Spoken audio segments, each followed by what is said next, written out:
Alors, du coup, pour devenir prof de maths dans l'enseignement secondaire, il y a plusieurs voies d'accès, disons. La première qui est celle de devenir professeur contractuel, donc c'est-à-dire qu'on n'est pas titulaire de l'éducation nationale, on intervient en tant que contractuel, donc ça peut être, voilà, ça va être des recrutements sur des missions peut-être plus courtes, des affectations qui peuvent être potentiellement plus courtes aussi. Voilà, c'est souvent ça a vocation à faire des remplacements en fait pour compenser l'absence de certains professeurs, quelle que soit la raison. Et donc ceci, ça nécessite d'avoir le niveau minimum de licence dans la matière enseignée, donc du coup une licence minimum de mathématiques.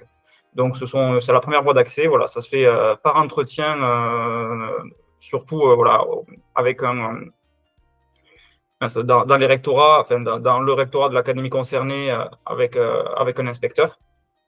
Deuxième voie d'accès qui est celle des concours, donc pour être titulaire de l'éducation nationale.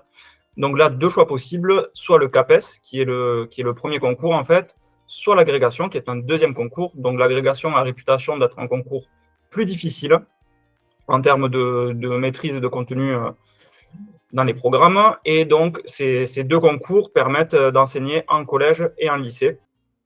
Bon, potentiellement des exceptions, on peut aussi intervenir en BTS éventuellement, et avec l'agrégation, on peut aussi intervenir dans des niveaux supérieurs à l'université ou dans des classes préparatoires. Voilà, ça fait le tour de toutes les voies d'accès pour devenir professeur de mathématiques dans le secondaire.